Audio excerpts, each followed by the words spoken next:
What's good, Chad?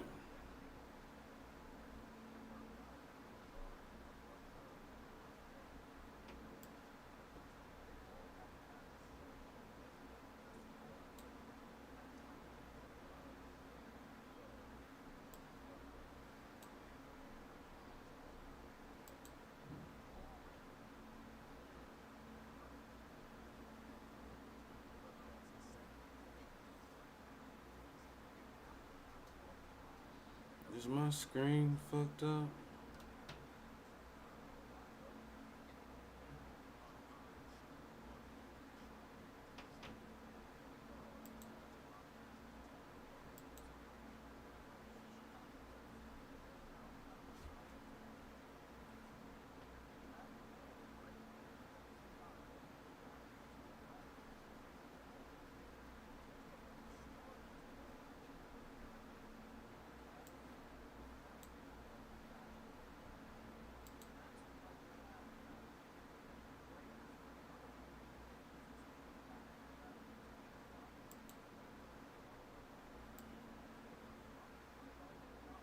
What the fuck is this?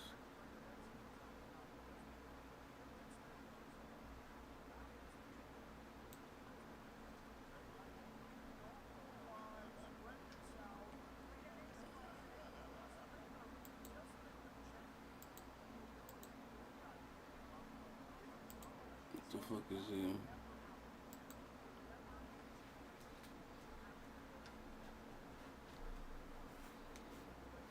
Who we got in the chat, man?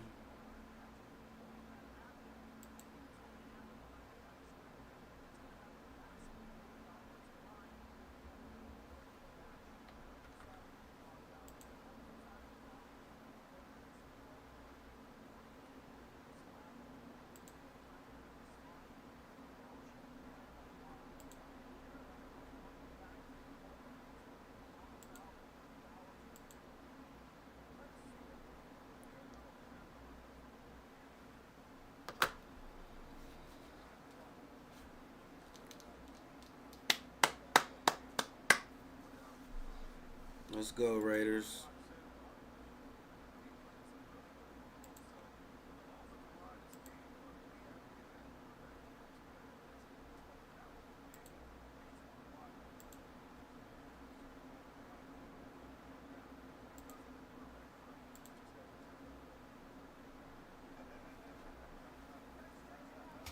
Let's go, Raiders. We've been waiting for this for a few weeks now.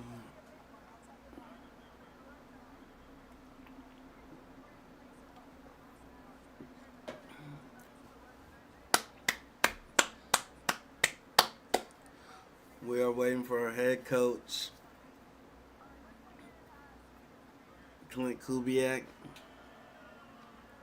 to come out.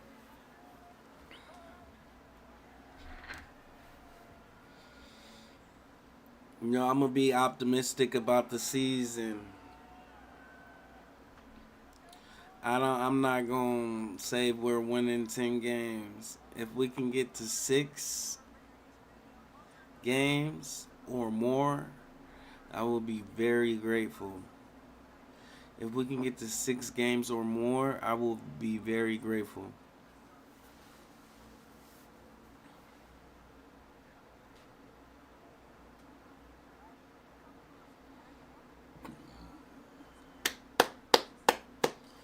Let's go, Raider Nation. The time will be had.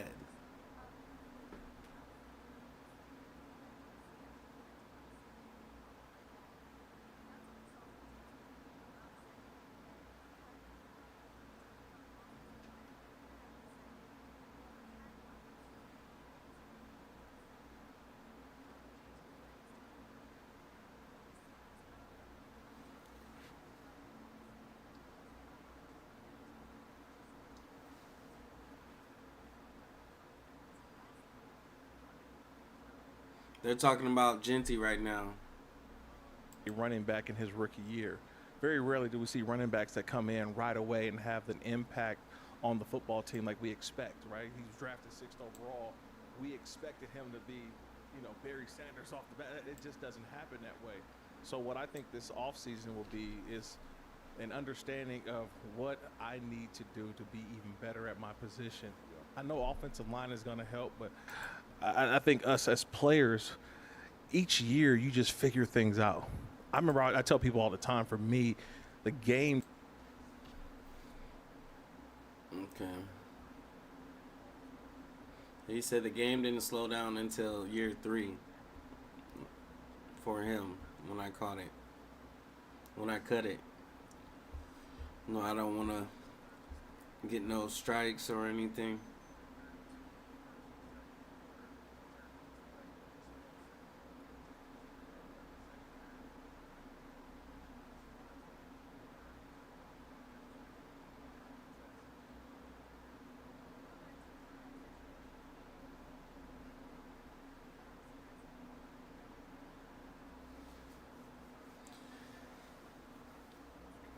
Klint Kubiak will be taking the podium in about what? Maybe 15 minutes?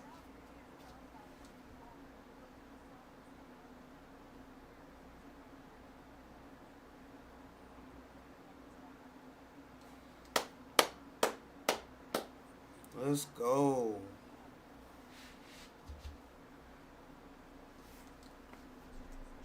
It's an exciting time for Raider Nation.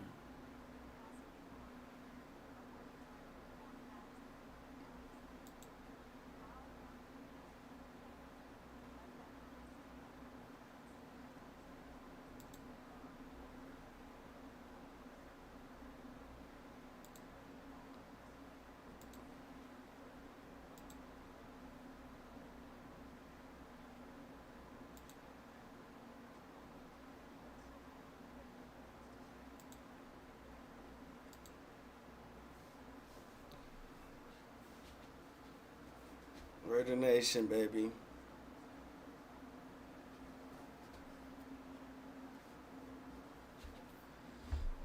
Our new head coach.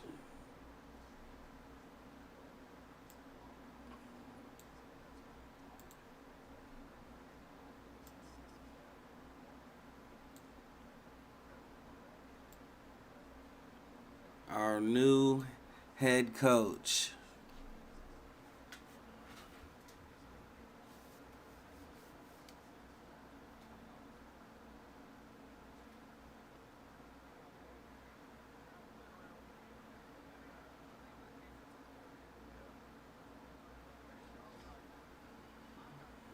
What y'all think? What y'all think the season gonna be like? Y'all think we getting 10 wins? Y'all think we getting 20 wins? Clearly, we can't get 20 wins, but you get what I'm saying.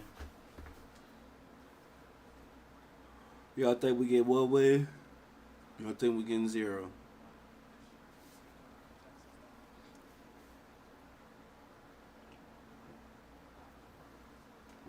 We could win no games. What happens if we win no games? You never know. You never know.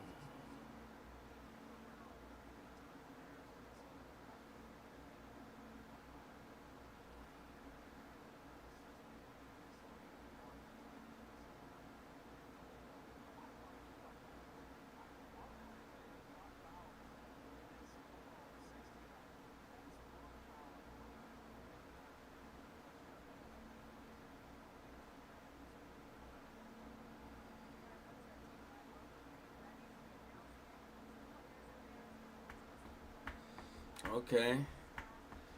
They starting to fill the seats up.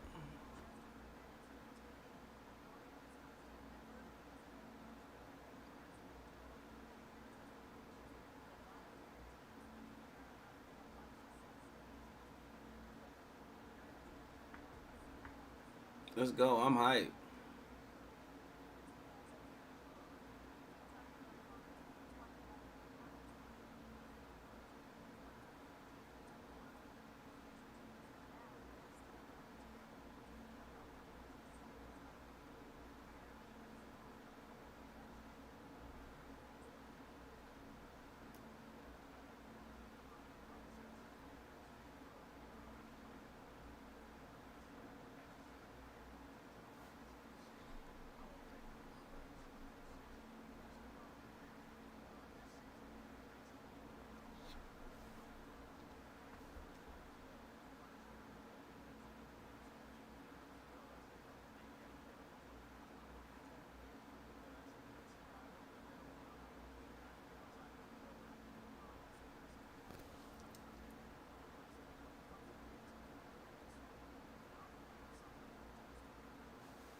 Let's go. I'm ready.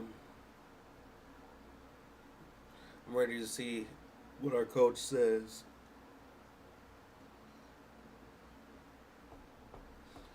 After this, I gotta go to work. Back to my regular life.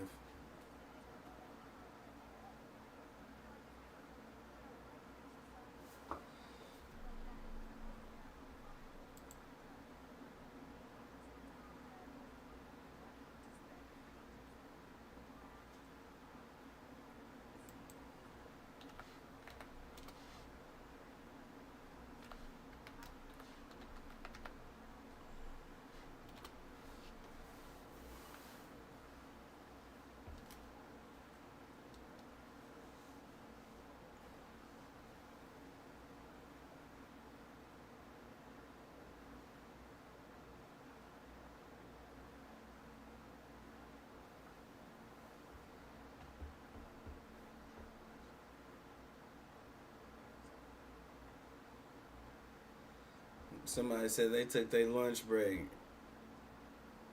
That sound like me.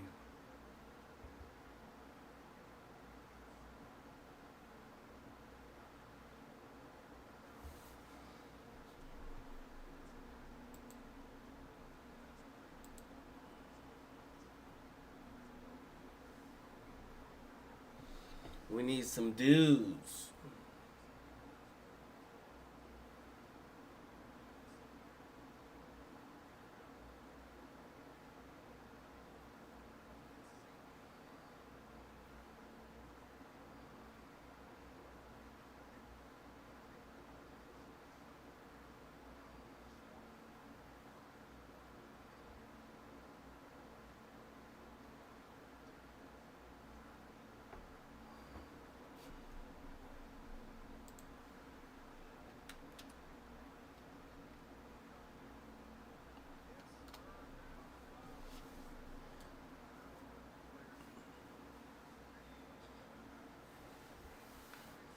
Six, seven.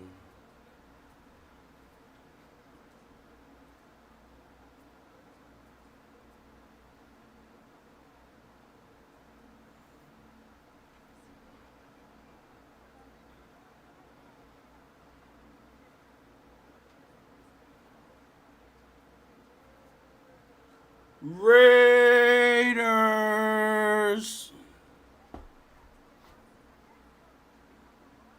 Come on, bring out my coach, man. Bring out my coach, y'all. What y'all doing?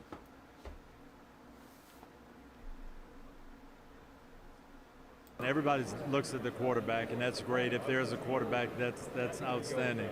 I think back to my time in Pittsburgh, and Chuck Noll got there in 1969, and Tony his Dungy. first pick was a guy by the name of Joe Green. He's a great. And at that time, and I still have the newspapers, it was Thank you, Joe Coach. who, and why did we pick this guy, and why your didn't we pick this contributions. quarterback, and why didn't we pick this big, well-known guy? You've got to pick that foundational piece, and that to me is what the Raiders have to do. What are we going to build on? Maybe it's a quarterback. If it is, that's great.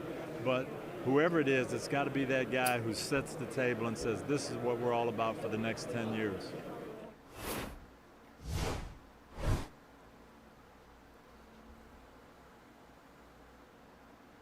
All right. Good to be here. Unbelievable. Excited? All right.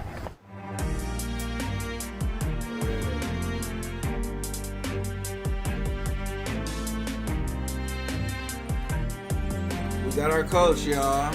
Let me go ahead and mute this because I don't know what they gonna do with that sound.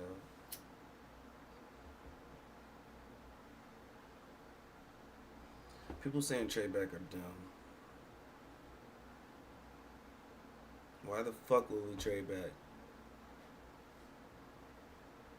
If we draft a quarterback and he busts out after a few years and he's just not good, you draft another quarterback just like the Chicago Bears did.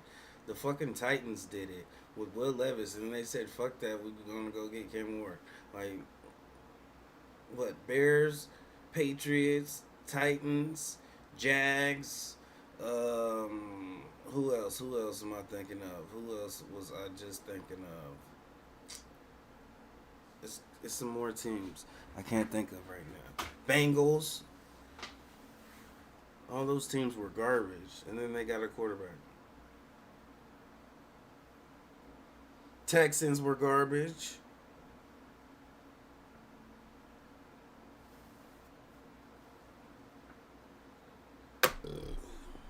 Okay, let's start this up. Team room where in less than an hour or so we're going to actually get introduced to Raiders' new head coach, Klint Kubiak. He's already entered the building, and when he entered to a full house of employees meeting him, greeting him. Not only were the 3 decks filled with employees that gave him an applause, and the autumn wind was playing on the loudspeaker as he came in, but he had a cavalcade of stars, Hall of Famers, legends that were waiting for him, beyond Mark Davis and John Spytek. I got to look at my phone here to get the list because it was that impressive.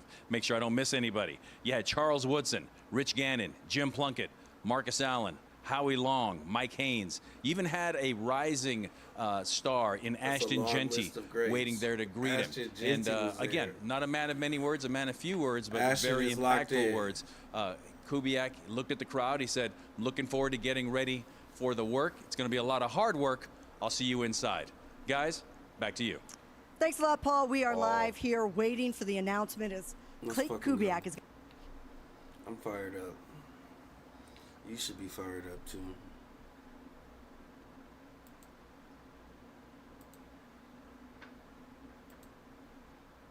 I might have to give me some lunch today. Well, and I know the number one question James is going to ask him, like, what about the wideouts? What about the wideouts? Hey, wideouts. And every time we had an analyst on the set at Super Bowl Talking Raiders, I would ask people from all over the press corps, all over the nation, what do you think the Raiders need? Where would you spend your money? Where would you draft players? And the number one thing they said next to quarterback was either offensive line or number one wide receiver. Yeah. Number one wide receiver. Right. Why in the offense that you anticipate Klint Kubiak is going to implement here in Las Vegas, do they really need that Jackson Smith and Jigba kind of person? Well, I mean, that's what his offense goes through. You know, play action passes to the tight ends. We and to the need number a one wide receiver. You receiver, look at a number Justin one wide Jefferson, who went receiver. crazy. You look at I think JSN Jack went Beck's going to crazy. have a better year. So getting the number one wide receiver in here would be crucial. And I you're gonna have would young like a number quarterback. one So if wide you're going to have a receiver. young I do not quarterback, want you got to have Pickens. somebody that you can trust to go up and get the do ball. not want Trust George that's going to Pickens. create separation right now. I do not 'Cause this want game George gonna move fast for that Pickens. young quarterback. And if you got a big-time wide receiver to help him out, you're going to need that. So As soon as I'm he's all not with the 90 getting million, targets, I might, he's throwing attitudes and shit. We knock the don't got dust time off. for that. No, we'll get a good one. Yeah, and from a defensive philosophy, when George Pickens if you have a checks number out, one he guy checks out. in the meeting rooms, like you're circling him, right? So now, if you don't have a number one corner, now you Mike have to take your Tomlin corner got rid of and him your for a safety box of to be chocolates. responsible for him. So that's less guys in a box. So now that helps the running game, right? And in those critical red zone situations, that I think we really need to do a much better job of, is being able to target your guys in the red zone. And to have someone, you know, a couple years ago, Devontae Adams in the red zone, Yeah. he was almost unstoppable. Yeah. Again, this year he had an incredible year. So you need. I'm waiting for a coach to come out.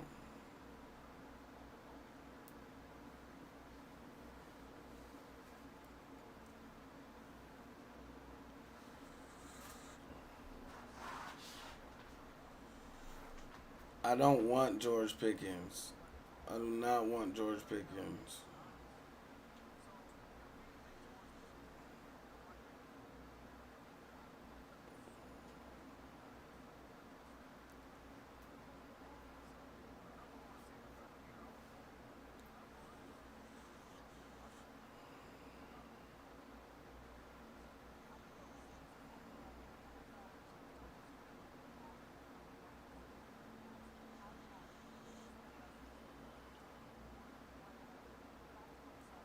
I do not want Pickens. I'm glad he gets tagged.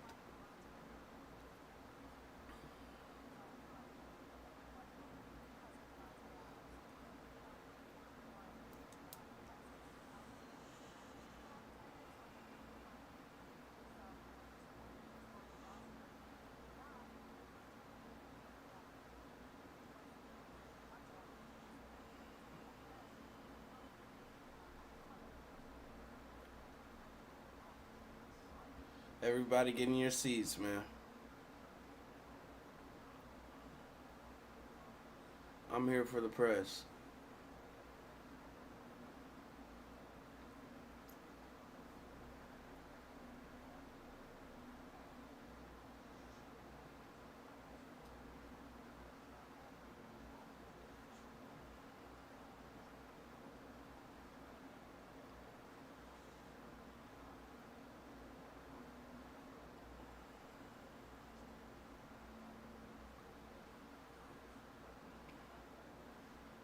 I might stand up for Coach.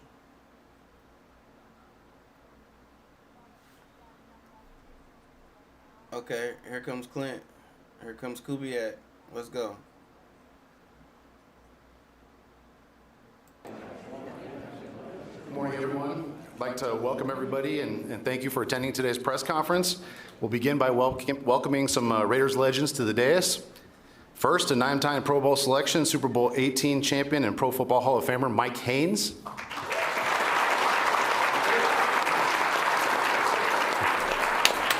Next, a 2-time All-Pro, 4-time Pro Bowl selection, and the 2002 NFL Most Valuable Player, Rich Gannon.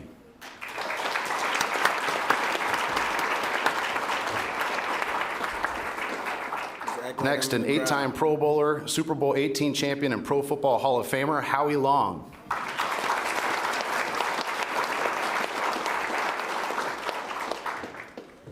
Next, a 9-time Pro Bowler, NFL Rookie of the Year and Defensive Player of the Year, and a Pro Football Hall of Famer, Charles Woodson.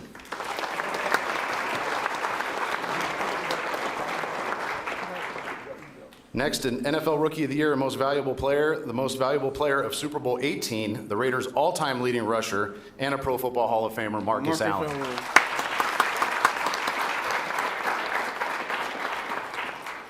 And next, an NFL Comeback Player of the Year, a 2-time Super Bowl champion, and the Most Valuable Player of Super Bowl 15, Jim Plunkett.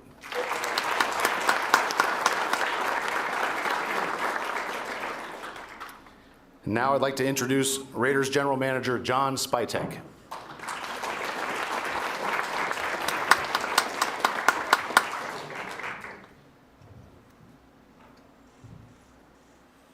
Let's go! Good morning, everybody. Good morning. Thank you for coming on a special day for this organization. I want to thank all the great Raiders sitting up here with me right now. It's an honor to share this stage with them, and we really appreciate it. I know Mark really appreciates, and it really means a lot to him that they made the effort to come here today, and I think this is a unique, it needs to be acknowledged, this is a uniquely Raider thing. I mean, this is what makes this place special. So I appreciate all you guys for taking the time out of your busy schedules to come up here.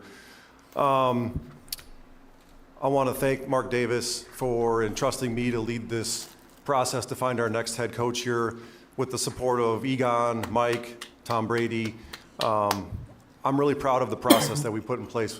We set out to take our time, to be deliberate, to be meticulous, to find the right leader for this organization going forward. We have a uniquely challenging offseason with the first overall pick and new leadership at the head coach, but that's why it was so important to us to find the right man to lead this organization forward. And we interviewed 22, we had 22 interviews, 15 different really quality people that we talked to. They were awesome to talk to. We learned a ton. Bunch of great humans, a bunch of great coaches, but ultimately that led us to Coach Klint Kubiak to be the next leader. We had to be patient. We had to let him go win a Super Bowl, which we were more than willing to do. So we're super proud of him for accomplishing that. And you know, he stood out with his leadership, with his humility, with his work ethic, with his intelligence. We called many people around the league and got glowing reviews on him too. So it made it a difficult but easy decision for us, and I'm really proud to welcome him to Raider Nation as a partner. There's a lot of great things ahead. He can't wait to get to work. We have told him that he is going to go celebrate his Super Bowl tomorrow, so he's going to take a one-day hiatus here and go be in a parade, but he'll be back ready to work Thursday. So with that, I want to thank again the ownership group for entrusting me with this, and I want to welcome Klint Kubiak as our next head coach of the Las Vegas Raiders. I've been waiting. Let's go.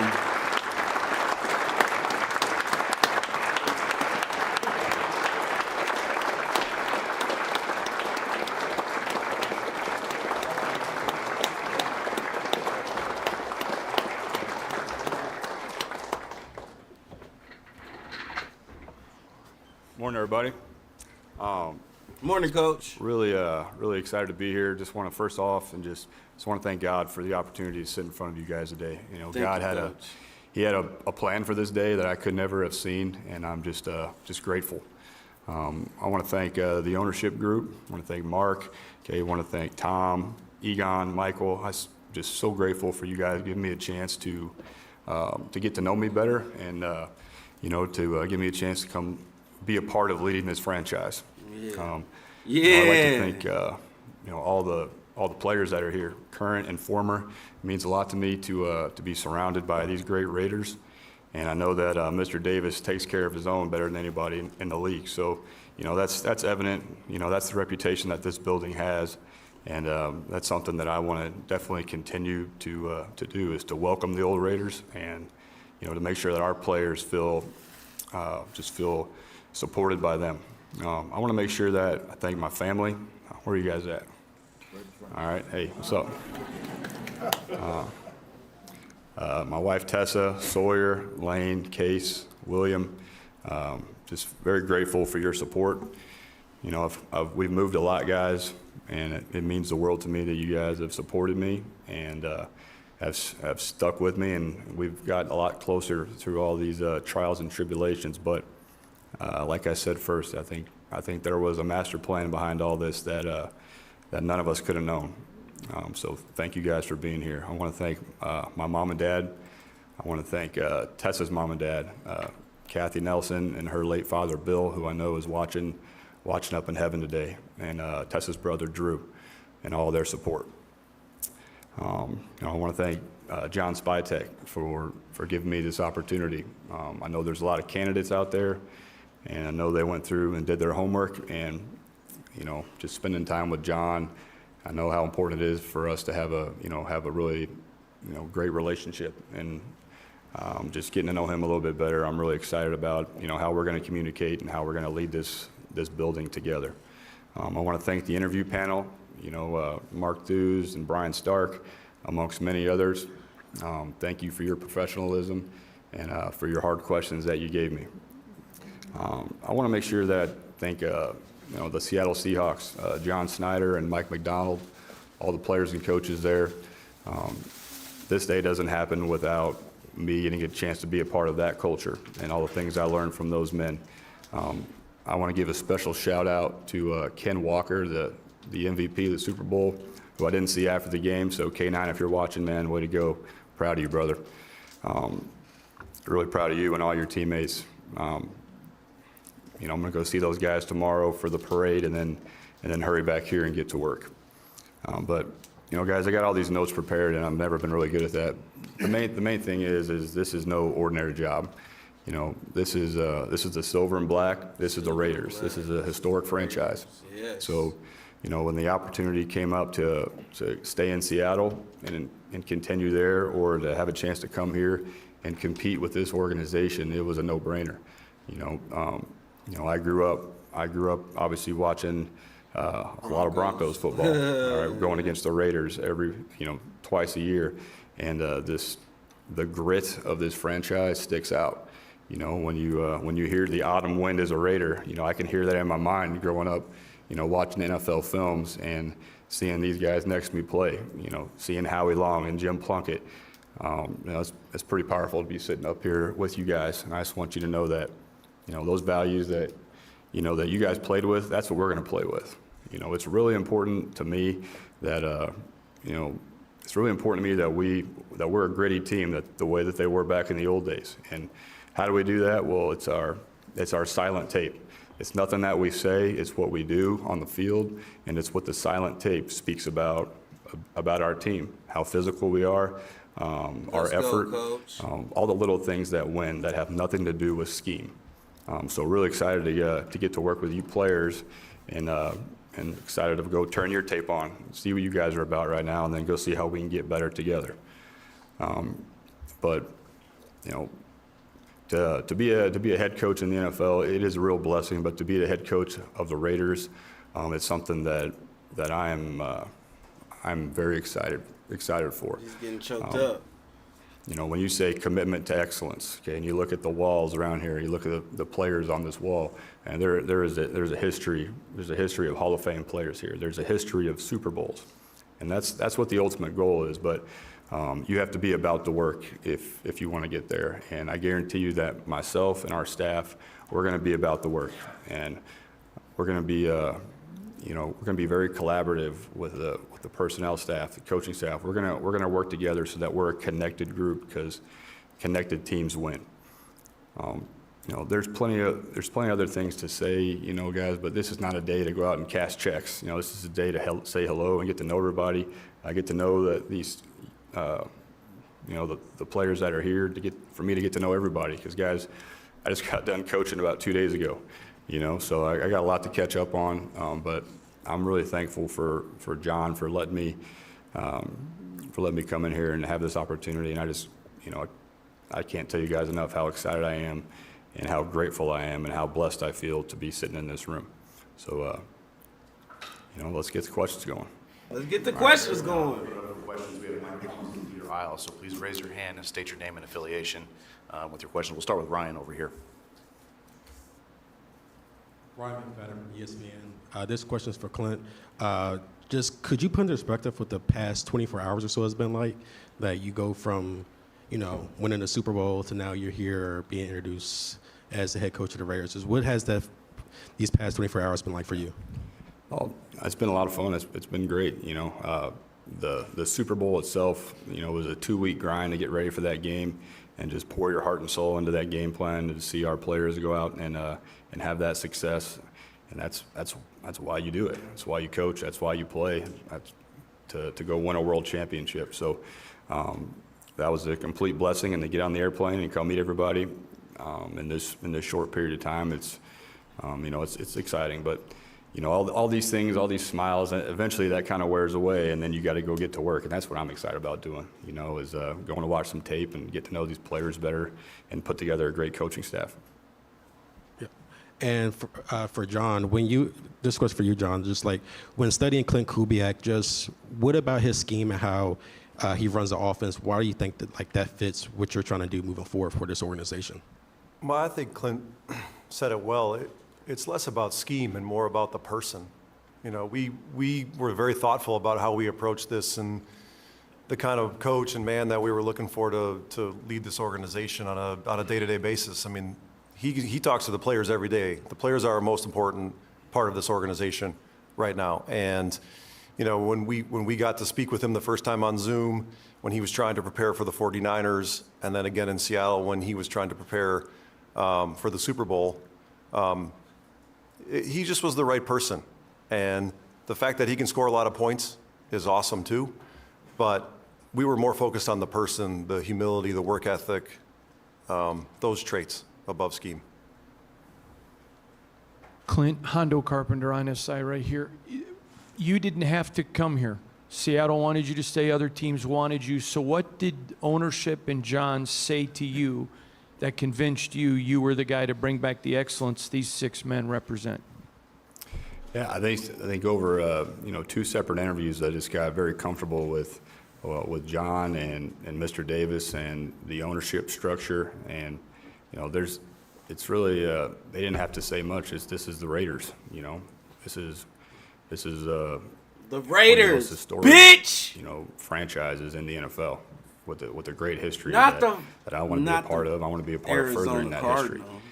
So I think the Raiders really sold itself, but having those 2 different interviews and getting more comfortable with the men in the room went a long way. Cardinals? Hey, Klint. Obviously, John pointed out that you guys have the first pick overall in the NFL draft. And I know it's still relatively early in that process, but what are your thoughts on Fernando Mendoza, and how big did that play into this decision for you? Well, I think just the resources that the Raiders have, this building, obviously having cap space, having the first pick, those all go into the decision. And as far as who the first pick is going to be, we got a lot of tape to watch before we determine who that's going to be. But I'm excited to get into that process. But yeah, kind of going back to the last two questions, there's just a lot to love about this organization. We look around this building and the resources that we have, our meal room, the weight room, the fields outside, the coaches' offices. I mean, it's as good as it gets in the NFL. Been in a lot of buildings for good reasons and bad reasons. Been hired and fired, and the resources are here. We just got to go put it all together. Clint, to your right here. Willie Ramirez with the Sporting Tribune. You spoke about what the Raiders said to you to bring you here, but you'll be the 6th coach since they've arrived in Vegas. You look at the looks on these Raider greats, look on their faces, the demeanor and the meaning of this organization. Why are you the right guy to sustain and stay here, being the 6th coach since, again, that they've arrived in Las Vegas? Yeah. I think, earning the trust of the building is a daily process. All right, so that's something that I've always been about, and I love earning people's trust, and I got to earn these guys' trust. It's not just going to happen to me sitting up at a podium. So that's something that's a process. That's a process, and that's a great challenge. Yeah, there have been plenty of other coaches, but why not us? Why not this staff? Why not this group of players? So if you look at it in the lens of, there's a history of some, guys that are in and out of here pretty quick. I look at it as, what a great challenge. Like that's what the NFL is all about, is competing. So I'd love to go compete here and go get it done. It's going to be a process, and but we're gonna be about the work, like I said. So it's a very exciting opportunity. Clint, Levi Edwards, Raiders.com. A couple of days ago, you made history with you and your father being the first father-son duo to win the Super Bowl as coaches. So now you're the head coach, and obviously he's a Super Bowl winning head coach. What are some values and things that he instilled in you as a coach and as a man that you feel are going to prepare you for this position? That's really cool. I don't know, is that a real stat? Is that a real deal? I never heard that one. Because 10 years ago, I was at that game watching him win it all. I was coaching at the University of Kansas, and I got to see the smile on his face after the game, give my mom a hug, and give his mom a hug who had recently passed, and just to share that moment with him is something I know I'll never forget. And then to see him after the game on the same field and just see the smile on his face was a great memory. And as far as the lessons learned, the thing about my dad is that when I was growing up, he never made it about sports or football. He always talked about everything other than that, about being a good person, about being respectful. He showed me what it means to be a great husband and a great father. So those are the things that I want to emulate with him. Football will take care of itself, but the family values is what my dad is all about, and him and my mom, that's what I'm grateful for. Clint, to your right over here. Jesse Merrick with Silver and Black Sports Network. Kind of along that same lines, I know you joined Mike up there in Seattle in his 2nd season, but that was a guy that came into a new role for the first time as the head coach. What are some of the things that you took away from him about what it takes to build a franchise that you think can help you here?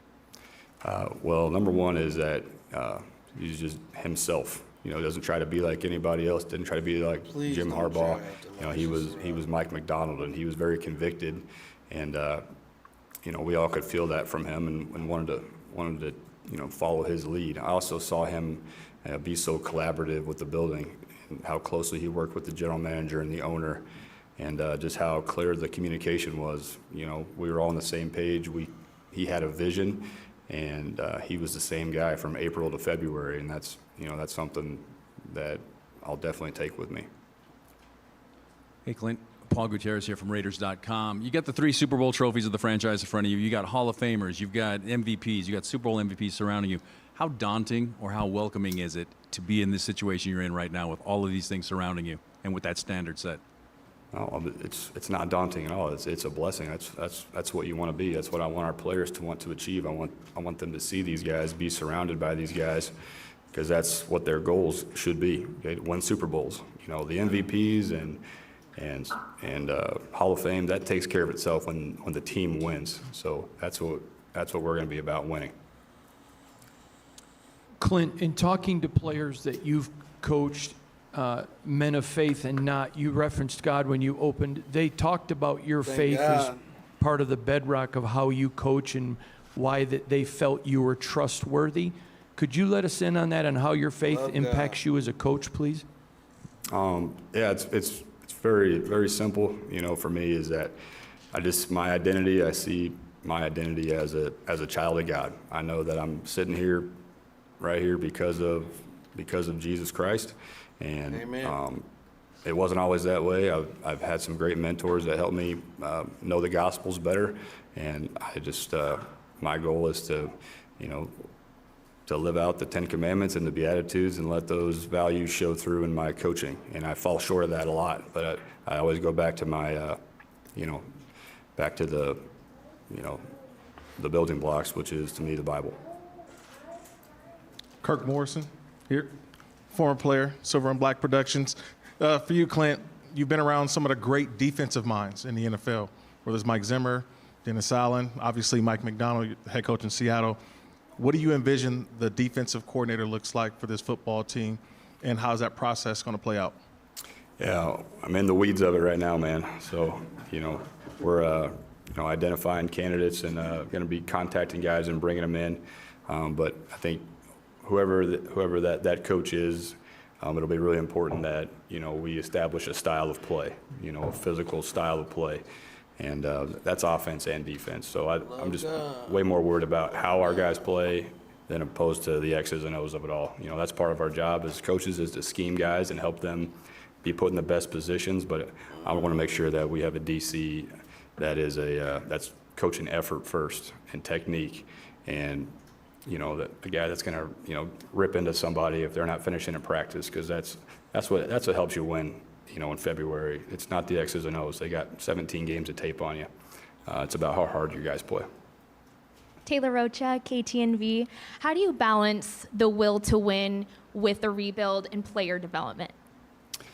You know, whether you're, you know, whether it's a rebuild, whether you're on a returning roster with Super Bowl aspirations, to me, the work doesn't change. Preparation doesn't change. Every team next year is going to start off undefeated at 0-0. So to me, it doesn't change much. You know, obviously it's what you identify your team needs in the offseason, player acquisition wise, and then once April 15th starts, you know, we're all on the same plane.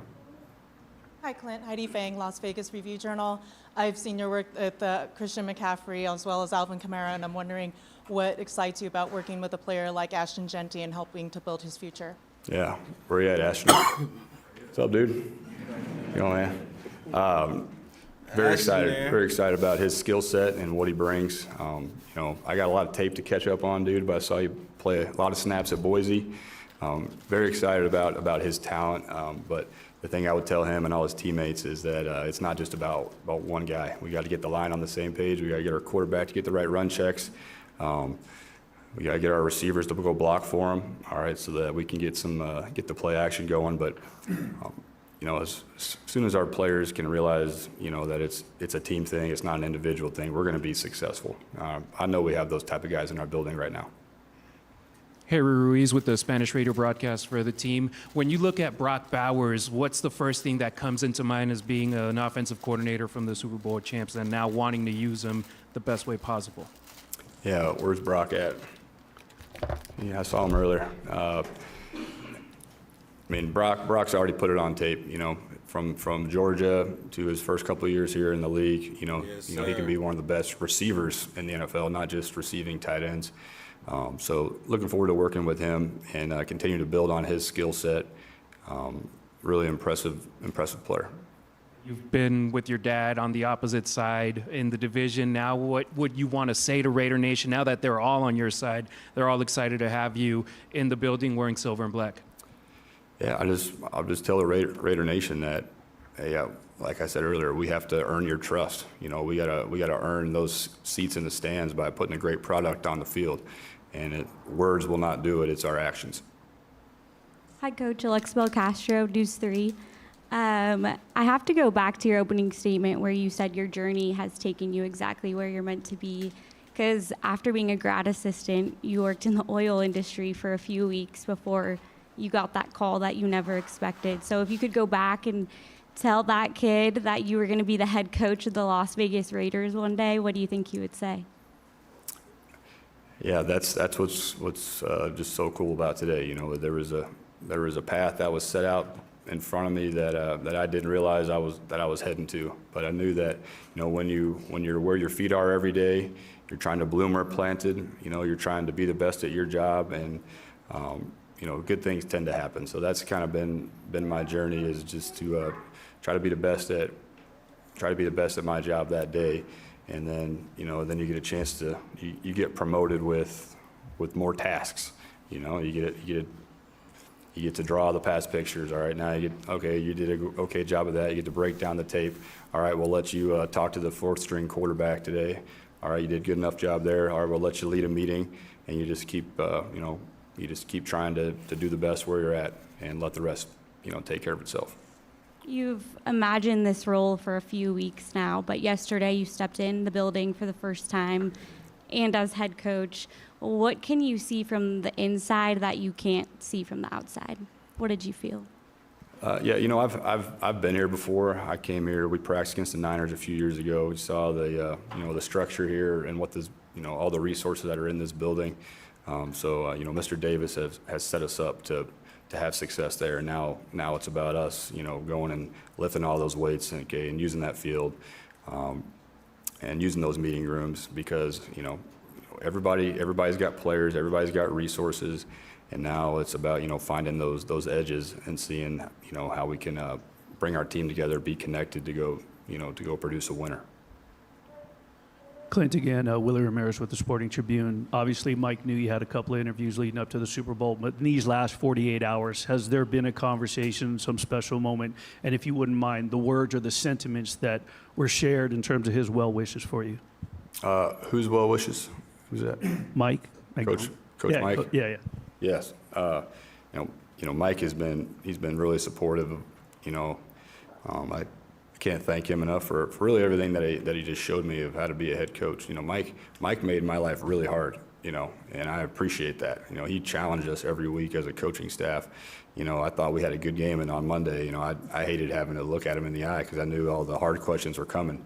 But I really appreciated that about him, because he brought the best out of us. So Mike's been great the entire time, been a great mentor. And just your first question, could you repeat that one? Just if you don't mind sharing the words or sentiments that he may have shared with you these last 24, 48 hours, in terms of if there were any well wishes or they would hate to see you go, whatever it is. Yeah, I don't remember the exact words, but you know, before every game, you know, Mike, you know, gives me a bro hug and said, "Turn it loose." So that's probably what he said. Coach Alex Eshelman with KTNV over here. Congratulations. I'm kind of going off of Alex's question about the oil fields company. You mentioned that what brought you back into coaching when you were telling that story was you got a call from a player, and that was kind of the moment that solidified to you that you wanted to become a coach. Along with that, I loved the story about you gifting your players Bibles. Just describe how rewarding it is to you to develop players, and where do you get that passion from? Yeah. Yeah, you know, the whole oil field story, I probably getting it overblown, because I want my old boss to know, like, I still appreciate the job he let me have. I feel like they're getting raw into the deal here. But, you know, long story short is I was a GA for 3 seasons, and you know, you're trying to make, what's your next move going to be? You got to figure out what you're going to do with your life. And, you know, I was married with Tessa. We didn't have any kids yet. And I just kind of felt like I was letting the family down. I wouldn't make any money. And so I wanted to go try something new. Anyway, I was at that, you know, that job for a few weeks, and just quickly realized how much I missed being a part of a team, you know, and the reason that I love to coach is to see players get better and see them have success. You know, you get to work with the best athletes in the world, and to be able to help them get better and help them, you know, realize their goals.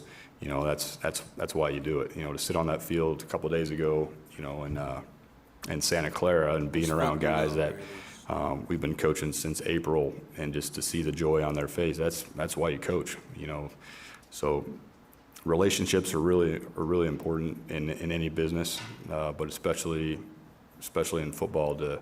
You kind of, when you're in the fire with somebody every day and there's so much adversity, those bonds get so much tighter. And everyone up here knows what that's like. And you don't realize that until you're on a team that doesn't win as much. When you're coaching guys and you win 5 games, but on the last game of the year, you're not going to the playoffs, but those guys are fighting their tail off for you, and you're trying to go knock out Tampa Bay out of the playoffs a couple years ago with the Saints. We didn't get it done, but that's what it's all about, is trying to help people get better. Coach Chris Matthews with the CBS affiliate here in town. Just kind of wondering, as a new head coach, and the Raiders having the #1 pick in that draft upcoming here, and the speculation is it'll be Fernando Mendoza as a quarterback. Just your thoughts on the #1 pick, the new head coach, the opportunity, Mendoza. Just your thoughts on that whole thing and the player that he is, and I guess speculation a little bit. What an opportunity! To get to go study this draft, and we'll come to that conclusion here soon enough. There's a lot of work to be done before then, but it's just it's an opportunity to make the roster better. Not only do you have the first overall pick, but you're picking early in all the other rounds too. So looking forward to attacking that process with John and our scouting department and the coaches working really closely together. Coach Alan Snell, lvsportsbiz.com.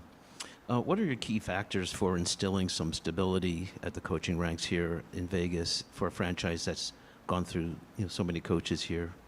I think he's answered that too. Yeah, well, to me, it's what happens, years in advance is something I'm not thinking about right now. We're trying to put together a great staff of teachers, and we got to get some really good teachers here and coaches, and get us all on the same page and get our players going in the same direction. That communication is really important. I think if we can put together a great staff here, and get our players up to date on these playbooks and the things we expect of them, and then let the results speak for themselves after that. But in the NFL, you have to earn the second game. Like this league, if you don't take care of business, then you get chewed up and spit out real quick. And every one of us up here has been through that. So I'm going to have to earn the right to coach this whole season, to coach the next season. I got to show Mr. Davis that our program is about the right things, and we're developing these players. So I don't take for granted how long I'm going to be here. I know that I have to earn it every day. Clint, Zeke Trezevan, Sports Illustrated, right here down the middle on SI. I was curious, did you come with the list in terms of building out your coaching staff, a list of offensive coordinators, defensive coordinators, other assistants, and how closely do you plan on working with Mr. Spytek in terms of building out your staff specifically? Yes, definitely have a list of candidates that we're going through right now, and we're going to be working hand in hand on coaches, on the roster, everything. That's part of us being successful is us working together. I guess we're going to wrap up with Case, Q, and Calvin. Hi, Coach. Case Kiefer, Las Vegas Sun. You thanked a lot of the search committee and talked about John and Mark Davis, but we heard some reports that you were kind of kindred football spirits with another person in that process, Tom Brady. I'm wondering, assuming that's true, what is it about the game that you guys see similarly, and how will you lean on him during the season? Yeah, I'm really excited to work with Tom, and he made a mistake of giving me his cell phone number, so he might wish he never did that, because I'm gonna be calling him a lot. What I'm excited about is that we have different offensive backgrounds, how we can pull ideas from each other. But obviously he's the greatest that's ever done it.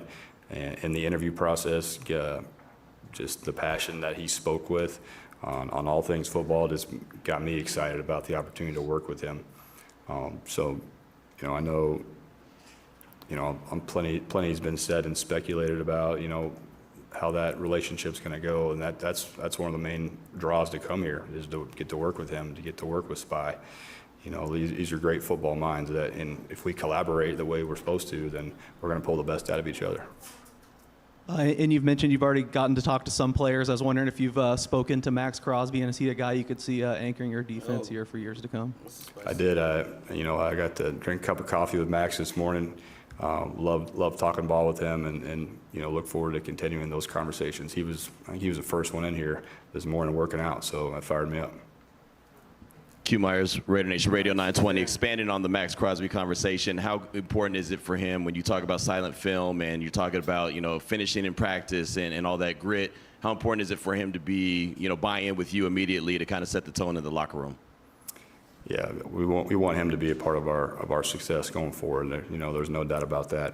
And he's one of the best players in the NFL. So that's a no-brainer to get to work with Max and to see him continue to have success with this organization. Callie Finn with the Las Vegas Review-Journal. Just wanted to ask if it's safe to assume that you'll continue with the play calling and how you manage to balance play calling duties with everything that comes with being a head coach. Yeah, I do, but I hope you guys know I've never called a game by myself. That's something we do as a coaching staff together. We plan together, we communicate on game day together. Quarterback coach, pass game coordinator, run game coordinator. That is a group effort. So I plan on continuing to collaborate with our coaches and making everybody a part of the game planning process. Whoever sends it into the QB and says wristband 13, I think anybody can do that, but it's us, how we communicate on game day will be really important. What was the second part of your question? I think you touched on it, just how you can balance that with everything that comes with being a head coach.